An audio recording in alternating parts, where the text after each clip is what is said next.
Dear students, अस्सलाम वालेकुम। Cast accounting BCom final का सब्जेक्ट है जो कि हमारे यहाँ इस्लामी यूनिवर्सिटी बहावलपुर एनुअल सिस्टम के तहत कॉलेजेस में पढ़ाया जाता है। इसको आज हम स्टार्ट करने के लिए जा रहे हैं। तो इसके लिए हम आज का जो हमारा टॉपिक है वो इनकम स्टेटमेंट और cost of goods sold statement है। बेसिकली इनकम स्टेटमेंट बनाने के लिए हमें cost of goods sold statement की ज़रूरत होती है। तो आज के लेक्चर में हम cost of goods sold statement बनानी सीखेंगे कि cost of goods sold statement होती क्या है, इसका मकसद क्या होता है। तो हम स्टार्ट करते हैं। बेसिकली सबसे पहले आपको ये पता होना चाहिए कि बेसिक फाइनेंशियल स्टेटमेंट्स क्या होती हैं। फाइनेंशियल स्टेटमेंट्स में जो हमारे पास एग्जांपल्स आ जाती हैं वो इनकम स्टेटमेंट की आ जाती है, बैलेंस शीट की आ जाती है, स्टेटमेंट ऑफ रिटेन अर्निंग्स की आ जाती है और statement of changes in financial position की आ जाती है। ये पर्टिकुलर डेट्स को बनाई जाती हैं। इसमें जो डेट होती है वो मेंशन की जाती है, ठीक है। तो उसकी बेस पे हम फाइनेंशियल पोजीशन चेक करने के लिए जो है ना वो किसी भी फर्म की, किसी भी कंसर्न की फाइनेंशियल पोजीशन उस पर्टिकुलर डेट को चेक करने के लिए हम लोग ये चार तरह की फाइनेंशियल स्टेटमेंट्स बनाते हैं। तो हम इसमें इनकम स्टेटमेंट और cost of goods sold statement को डिस्कस करने के लिए जाएंगे। ये किसी भी मैन्युफैक्चरिंग जो कंसर्न होता है, जो कंपनी होती है, उसके ऑपरेशन का एक सिंपल सा छोटा सा फ्लो चार्ट है यहाँ पे। तो ये जो आपको नज़र आ रहा है लेफ़्ट साइड पे, ये डायरेक्ट मटेरियल, ठीक है जी। ये कॉस्ट वाली साइड है।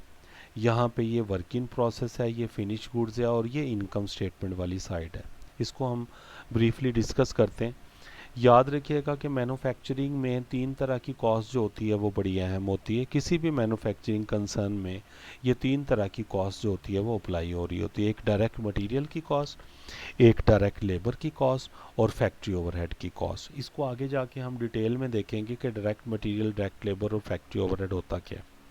उसके बाद जो हमारी वर्क इन प्रोसेस इन्वेंट्री होती है, मीन टू से जो हमारा इनकम्प्लीट वर्क होता है उसको हम लोग वर्क इन प्रोसेस इन्वेंट्री का नाम देते हैं।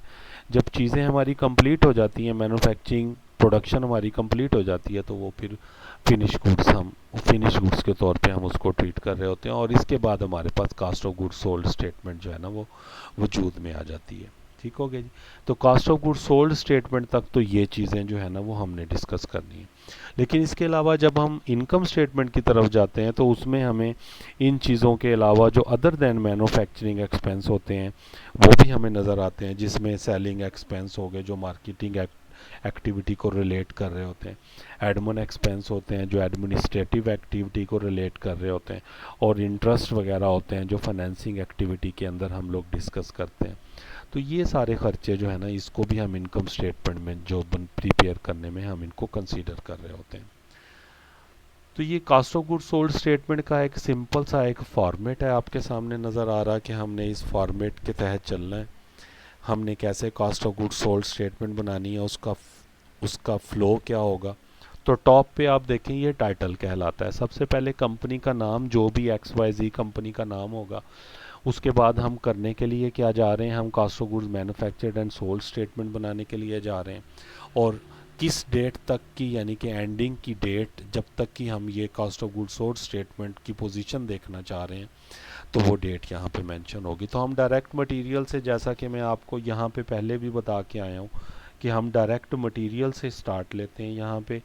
तो डायरेक्ट मटेरियल में बिगिनिंग इन्वेंट्री होगी, यानी कि हम जिस पीरियड की स्टार्टिंग और एंडिंग की डेट, जिस पीरियड की ये cost of goods sold statement बना रहे हैं, उस पीरियड से पहले से अगर हमारे पास कुछ रॉ मटेरियल की इन्वेंट्री पड़ी हुई है तो वो ओपनिंग की रॉ मटेरियल की इन्वेंट्री हमारे पास कहलाएगी। इसमें हम नेट परचेजेस को ऐड करते हैं। नेट परचेजेस से क्या मीनिंग लेते हैं हम लोग कि परचेजेस में बाज़ औक़ात हमें कुछ अलाउंसेस भी होते हैं, रिटर्न्स भी हमें करने पड़ते हैं, कुछ डिस्काउंट भी हमें वहाँ पे रिसीव होता है।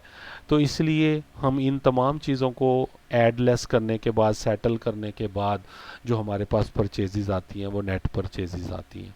इसमें डायरेक्ट एक्सपेंसेस भी होते हैं, जिसमें एक सिंपल सा कंसेप्ट है हमारे पास कि जो हमने चीज़ें रॉ मटेरियल परचेज़ की है उसको हम अपने गुडान तक, परचेजेस के गुडान तक लाने तक हमारे ऊपर उसका जितना भी खर्चा आया उसको डायरेक्ट एक्सपेंस में हम ऐड करके, तो ये नेट परचेजेस हमारे पास आ जाती हैं। जब हम बिगिनिंग या ओपनिंग इन्वेंट्री में नेट परचेजेस को ऐड करते हैं, हमारे पास मटेरियल अवेलेबल फॉर यूज़ आ जाता है। फिर इसी तरीके से जैसे ओपनिंग या बिगनिंग इन्वेंट्री थी रॉ मटेरियल की, ऐसे ही एंडिंग इन्वेंट्री भी होगी जो कि हमारी क्लोजिंग की डेट पे बाकी बची हुई होगी, उसको हम लेस कर देते हैं तो रॉ मटेरियल यूज आ जाता है या मटेरियल पुट इनटू प्रोसेस आ जाता है। ये वही मटेरियल की कॉस्ट है जो जहाँ पे डायरेक्ट मटेरियल के तौर पे हम डिस्कस कर रहे हैं। यानी कि अगर कोई कहे कि डायरेक्ट मटेरियल की कॉस्ट क्या होती है, तो ये यही वाली रॉ मटेरियल यूज़ की कॉस्ट हमारे पास डायरेक्ट मटेरियल यूज़ की कॉस्ट होती है हमारे पास। उसके बाद डायरेक्ट लेबर आ जाती है। अब डायरेक्ट लेबर क्या होती है, आप किसी से भी उसकी फ़िज़िकल या मेंटल सर्विसेज जब आप लेते हैं अपने मैन्युफैक्चरिंग प्रोसेस में उसको यूज़ करने के लिए, तो उसको जो आप उसकी सर्विसेज के रिवार्ड के तौर पे जब आप उसको पे कर रहे होते हैं, को रेम्यूनरेशन दे रहे होते हैं, तो वो डायरेक्ट लेबर कॉस्ट आपकी कहलाती है। तो रॉ मटेरियल यूज या मटेरियल की कॉस्ट में जब हम डायरेक्ट लेबर कॉस्ट को ऐड करते हैं तो हमारे पास ये प्राइम कॉस्ट आ जाती है। ये आपको प्राइम कॉस्ट नज़र आ रही है जी, ठीक है जी। उसके बाद फैक्ट्री ओवरहेड। अब ये फैक्ट्री ओवरहेड किस किस्म के खर्चे होते हैं, किस किस्म के ओवरहेड होते हैं, याद रखिएगा कि डायरेक्ट मटेरियल और डायरेक्ट लेबर के अलावा किसी भी किस्म की जो मैन्युफैक्चरिंग की कॉस्ट होती है वो आपकी फैक्ट्री ओवरहेड कहलाती है। तो फैक्ट्री ओवरहेड को जब हम प्राइम कॉस्ट में ऐड करते हैं तो ये टोटल फैक्ट्री कॉस्ट हमारे पास बन जाती है। उसके बाद इनकम्प्लीट जो हमारे पास प्रोडक्शन जो अभी होती है हमारे पास हमारे रिकॉर्ड में, यानी कि जो चीज़ें हम मैन्युफैक्चर कर रहे हैं अभी वो मुकम्मल नहीं हुई, उनकी मैन्युफैक्चरिंग का कुछ प्रोसेस अभी पेंडिंग है, तो उनको हम वर्किंग प्रोसेस इन्वेंट्री के नाम पे लेते हैं। तो इसी तरीके से ये भी ओपनिंग और एंडिंग हो सकती है किसी भी मैन्युफैक्चरिंग कंसर्न में। तो ओपनिंग वर्किंग प्रोसेस इन्वेंट्री को टोटल फैक्ट्री कॉस्ट में जब हम ऐड करते हैं तो ये हमारे पास cost of goods available for manufacturing आ जाती है। इसमें से हम एंडिंग वर्किंग प्रोसेस इन्वेंट्री को माइनस करते हैं तो कॉस्ट ऑफ गुड्स मैन्युफैक्चर्ड आ जाती है हमारे पास। उसके बाद हमारे पास पोर्शन आ जाता है फिनिश गुड्स इन्वेंट्री का। अब ये फिनिश गुड्स इन्वेंट्री क्या होती है, ये कंप्लीट प्रोडक्शन जो हमारे पास हो चुकी होती है, यानी कि जो चीज़ें हम प्रोडक्शन करना चाह रहे होते हैं, जो फाइनली हमारे पास जो हम उनको तैयार कर लेते हैं, तो वो फिनिश गुड्स कहलाती हैं हमारी। उसमें ओपनिंग इन्वेंट्री को हम ऐड करते हैं तो cost of goods available for sale आ जाती है, और जो हमारे पास सेल होने से बाकी बच जाती है वो एंडिंग इन्वेंट्री फिनिश गुड्स की कहलाती है। उसको हम माइनस करते थे तो कॉस्ट ऑफ गुड्स सोल्ड आ जाती है हमारे पास। अब ये कॉस्ट ऑफ गुड्स सोल्ड, इसका क्या मतलब है? कॉस्ट ऑफ गुड्स सोल्ड का मतलब होता है कि जो चीज़ें हमने बेच दी अपने कस्टमर्स को, उनकी टोटल लागत कितनी थी, उन पे कॉस्ट कितनी आई थी। तो ये कॉस्ट का जब तक हमें पता नहीं चलता तो हम मुख्तलिफ़ किस्म के जो डिसीजंस होते हैं वो नहीं ले सकते। इसलिए हम cost of goods sold find out करने के लिए cost of goods sold statement बनाते हैं। तो मैं एट द एंड आपको एक छोटी सी इसकी समरी दोबारा से बता देता हूँ कि इसका फ़्लो कैसे होता है। देखिए, हम डायरेक्ट मटेरियल ओपनिंग इन्वेंट्री से स्टार्ट लेते हैं, उसमें हम नेट परचेजेस को ऐड करते हैं तो cost raw material available for use आ जाता है। एंडिंग इन्वेंट्री रॉ मटेरियल की लेस करते हैं तो रॉ मटेरियल यूज़ आ जाता है, रॉ मटेरियल की कॉस्ट आ जाती है। डायरेक्ट लेबर को ऐड करते हैं तो प्राइम कॉस्ट आ जाती है। उसमें फैक्ट्री ओवरहेड को ऐड करते हैं तो टोटल फैक्ट्री कॉस्ट हमारे पास आ जाती है। फिर वर्किंग प्रोसेस ओपनिंग इन्वेंट्री को टोटल फैक्ट्री कॉस्ट के अंदर ऐड करते हैं तो cost of goods available for manufacturing आ जाता है हमारे पास। उसमें से एंडिंग इन्वेंट्री को माइनस करते हैं तो हमारे पास कॉस्ट ऑफ गुड्स मैन्युफैक्चर्ड आ जाता है। अब इस कॉस्ट ऑफ गुड्स मैन्युफैक्चर्ड में जब हम फिनिश गुड्स की ओपनिंग इन्वेंट्री को ऐड करते हैं तो cost of goods available for sale आ जाता है। इसमें से हम ending inventory of cost of goods available for sale में से एंडिंग इन्वेंट्री को माइनस करते हैं तो कॉस्ट ऑफ गुड्स सोल्ड आ जाता है।